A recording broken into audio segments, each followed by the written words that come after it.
পরশু মধ্যরাতে যখন এই বিপর্যয় ঘটে তারপর আমরা দেখেছিলাম কলকাতা পুরসভার মেয়র ফিরহাদ হাকিম তিনি সেখানে উপস্থিত ছিলেন ঘটনাস্থলে উদ্ধার কাজে তিনি সেখানে পুরো তত্ত্বাবধান করেছেন। কিন্তু তারপরে প্রশ্ন উঠেছিল কলকাতা পুরসভার কি ভূমিকা এখানে রয়েছে তা নিয়ে, এবং বিপর্যয়ের পর এবার তৎপর কলকাতা পুরসভা। ভেঙে পড়া বাড়ির আশেপাশে বেআইনি নির্মাণ, আংশিক ও সম্পূর্ণ বেআইনি নির্মাণগুলিকে চিহ্নিতকরণের কাজ চলছে নির্মাণ সরেজমিনে পুরসভার ইঞ্জিনিয়াররা। আমাদের প্রতিনিধি বিশ্বজিৎ রয়েছেন আমাদের সঙ্গে, বিশ্বজিতের কাছে যাব। বিশ্বজিৎ, পুরসভার তরফে একেবারে খাতায় কলমে যদি দেখা হয় কি কি হয়েছে সেটার একটা হয়তো তথ্য তোমার থেকে আমরা পাবো, কিন্তু তুমি ওখানে রয়েছো সকাল থেকে, একেবারে যদি বলো প্র্যাকটিক্যালি মানে ফিল্ডে গিয়ে পুরসভার তরফে কি কি পদক্ষেপ সেখানে চোখে পড়ছে?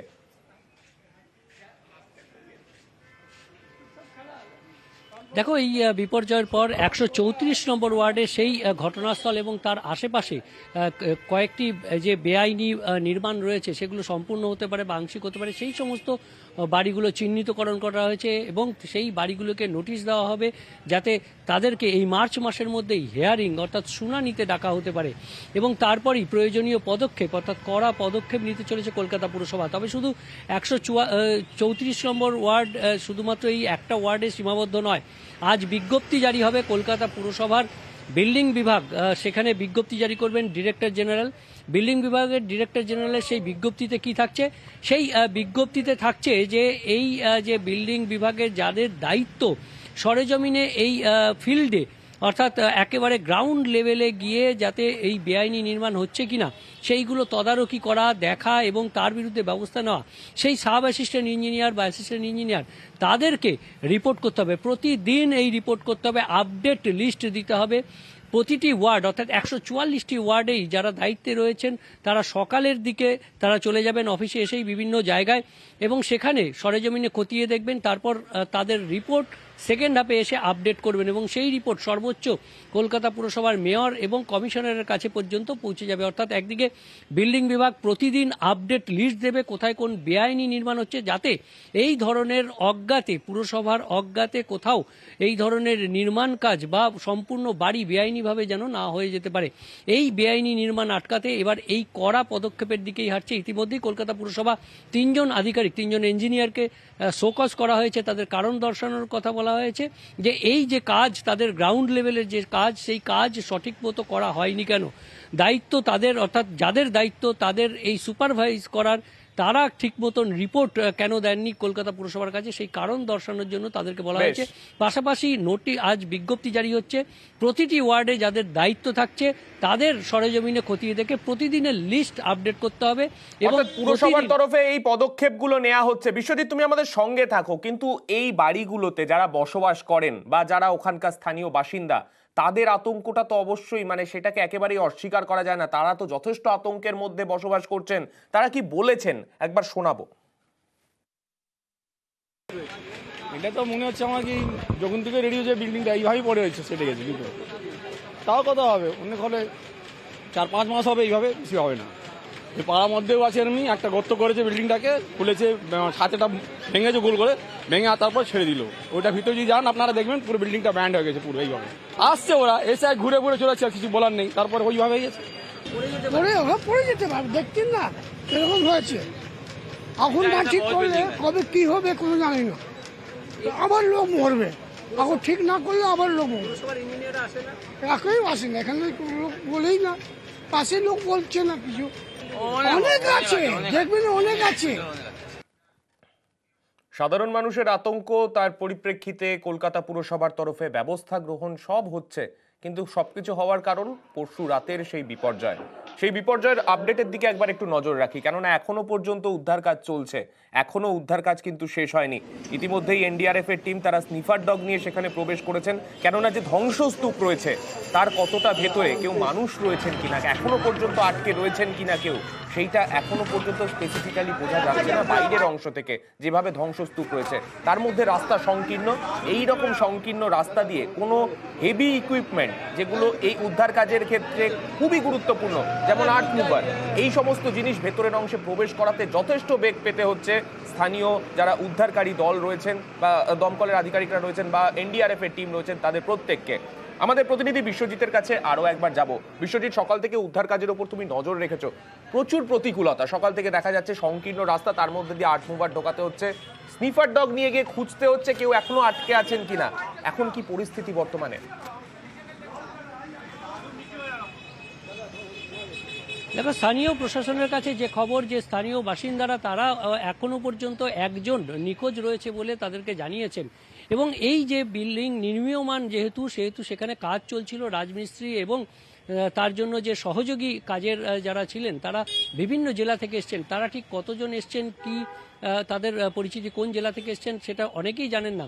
কাজেই এদের মধ্যে কেউ এখনো নিচে আটকে রয়েছেন কিনা সেটাই খোঁজ চলছে। তাই ধ্বংসস্তূপ চড়ানোর কাজ যেভাবে দ্রুত গতিতে করা সম্ভব সাধারণত সেই দ্রুত গতিতে করা যাচ্ছে না। সন্তর্পণে এখনও কোনো প্রাণের স্পন্দন ভেতরে রয়েছে কিনা তা খতিয়ে দেখে এই যে ধ্বংসস্তূপ সরানোর কাজ চলছে। একই সঙ্গে ধ্বংসস্তূপ সরানোর পরপর 5টা বিল্ডিং একসঙ্গে নিচে পড়ে গেছে এবং প্রতিটি স্ল্যাবকে কেটে কেটে সেখানে ঢুকতে হচ্ছে, সরিয়ে সেই উদ্ধার কাজ চালাতে হচ্ছে।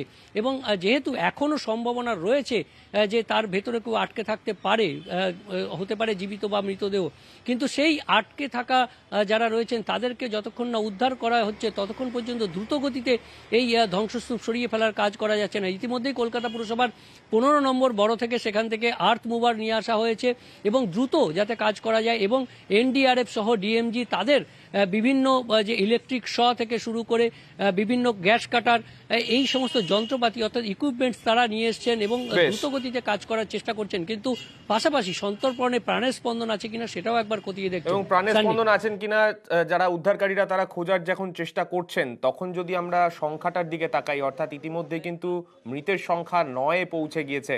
যারা স্থানীয়রা রয়েছেন তারা আতঙ্কে যেমন রয়েছেন, তার পাশাপাশি উদ্ধারকারীরা এখনো পর্যন্ত চেষ্টা চালিয়ে যাচ্ছেন। ভেতরে যদি এখনো কেউ আটকে পড়ে থাকেন, যদি কারোর প্রাণের স্পন্দন থেকে থাকে, তাকে যত তাড়াতাড়ি সম্ভব তাকে যাতে সেখান থেকে বের করা যায় সেই চেষ্টা চালাচ্ছেন তারা।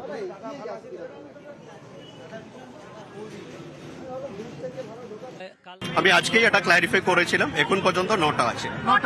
বলছে আর সম্ভাবনা রয়েছে? এখনো সার্চ চলছে, ওটা শেষ হয়ে গেলে আপনাকে নিশ্চয়ই আপডেট দিয়ে দেবো। আমরা শুনলাম যে কোনো ব্যাড স্মেল পাওয়া যাচ্ছে। ওটা সার্চ চলছে, সার্চ হতে দিন, ঠিক আছে? 9টা। প্রথম আমাদের লক্ষ্য হলো ওর নিচে যারা চাপা পড়ে আছে তাদেরকে বের করা, ঢালাই সেটাকে ভেঙে তার মধ্যে লোক ঢুকে ওরা করছে। খুবই টাফ ব্যাপার, জায়গাটাও খুব ছোট, জিসিবি ঢুকছিল না। আজকে কোনো রকম একটা টালির ঘর ভেঙে, সেটাও ভেঙে গেছিল, সেই ভাঙা বাড়িটাকেই আমরা ভেঙে ওখান থেকেই জেসিবি ঢুকিয়েছি। আপাতত যে ভাঙা ঘরগুলো আছে টালির, সেইখানে হয়তো মালগুলো রাখবে, রেখে নিচু পর্যন্ত ফাঁকা করে দেখবে যে কোনো কিছু বডি ফডি আছে কিনা। যদি বডি না থাকে তারপরে যারা করেছে তারাই তুলবে। পরশু মধ্যরাত থেকে উদ্ধার কাজ চলছে, কালকে সারাদিন চলেছে, আজকেও সকাল থেকে উদ্ধার কাজ চলছে এবং সেই উদ্ধার কাজেই যাদেরকে ভেতর থেকে জখম অবস্থায় বের করা হচ্ছে তাদের যাতে চিকিৎসাতে কোনো দেরি না হয় সেই কারণে ঘটনাস্থলের পাশেই খোলা হয়েছে মেডিকেল ক্যাম্প। সেখান থেকে ফার্স্ট এড করে যাতে তাদেরকে বের করা যায় সেই দিকে নজর রাখা হচ্ছে প্রশাসনের তরফে।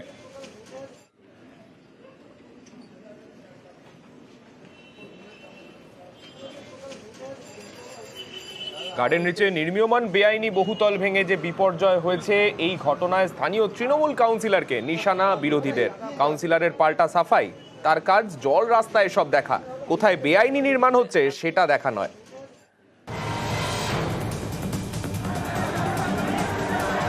এই বিপর্যয়ের জন্য স্থানীয় তৃণমূল কাউন্সিলরের দিকে আঙুল তুলেছেন স্থানীয়দের অনেকেই। একটা পুকুরকে অবৈধভাবে ভরাট করা হয়েছে, করে 4 মাস আগের থেকে তৈরি হয়েছে, সেই নির্মীয়মান বিল্ডিংটা আজকে ভেঙে পড়েছে। অন্যায়ভাবে তৈরি হচ্ছে এই কাউন্সিলরদের চাপে, মানে কাউন্সিলর পয়সা খেয়ে এগুলো কাজ করায়। এক ধাপ এগিয়ে বিজেপির নিশানায় মেয়র এবং স্থানীয় তৃণমূল কাউন্সিলর। শুভেন্দু অধিকারী সোশ্যাল মিডিয়ায় লিখেছেন, ভেঙে পড়া নির্মীয়মান বহুতলের প্রমোটারের পাশাপাশি স্থানীয় কাউন্সিলর শামস ইকবালকেও গ্রেপ্তার করা উচিত, তিনি বেআইনি নির্মাণের রাজা। কোথায় কি রাস্তা খারাপ আছে, জল আসছে না বাড়িতে, সেগুলো আমাদের করতে হয়। এইটা আমার কাজ নয় কি আমি সবার বাড়ি গিয়ে দেখব কি কোথায় কি ইনলিগাল কে বাড়ি করছে, লিগাল বাড়ি করছে। দেয়ার ইজ আ টিম, ও দেখবে কি কোথায় কি ইনলিগাল হচ্ছে না। মানে কোনো কমপ্লেন আসলেই তো নলেজে আসবে। আমার কাছে কোনো কমপ্লেন নেই, আমার নলেজেই নিয়ে।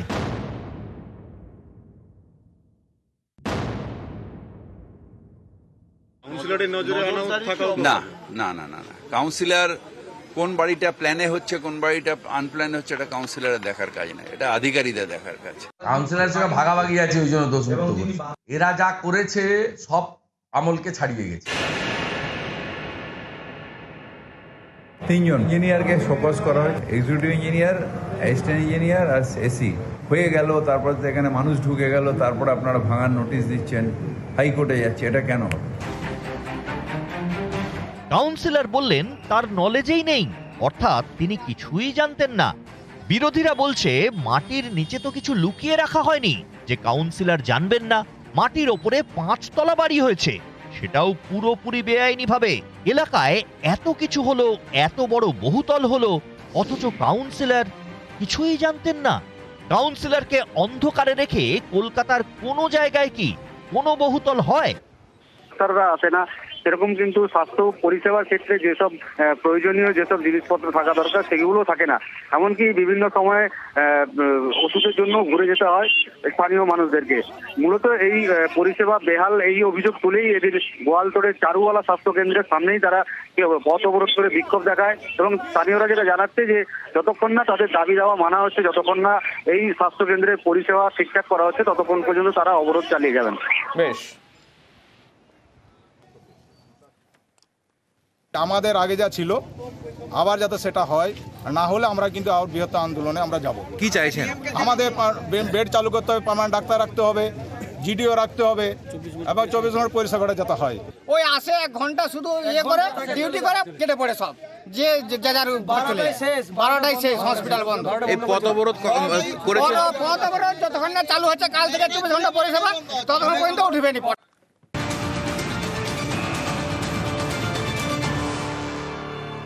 দুর্গাপুরের খবরে নজর রাখবো। দুর্গাপুরে চলন্ত বাসে ভয়াবহ আগুন, ভোররাতে জাতীয় সড়কে বিপত্তি। আমাদের সঙ্গে রয়েছেন আমাদের প্রতিনিধি অর্পণ। অর্পণের থেকে জানতে চাইবো, অর্পণ, কিভাবে ঘটলো এই দুর্ঘটনা? দেখো, দুর্গাপুরের জাতীয় সড়কের উপর একেবারে ভোর রাতে কিন্তু এই ঘটনাটি ঘটে। কারণ একেবারে যে যাত্রীবাহী বাস, সেই যাত্রীবাহী বাসে কিন্তু সেখানে আগুন লেগে যায় এবং শর্ট সার্কিট থেকেই মূলত এই আগুন লাগে বলে প্রাথমিকভাবে দমকলের অনুমান। যদিও এই বাসটি বোকারো থেকে কলকাতার দিকে যাচ্ছিল, কিন্তু অল্পের জন্য যাত্রীরা রক্ষা পেল। যখন কালো ধোঁয়া দেখতে পায় যাত্রীরা এবং তারা সাথে সাথে বাস থামিয়ে কিন্তু তারা নেমে যায়। সেই কারণে কিন্তু অল্পের জন্য তারা রক্ষা পায় এবং দমকলের 2টি ইঞ্জিন এসে আগুন নিয়ন্ত্রণে আনে। বেশ, ধন্যবাদ অর্পণ।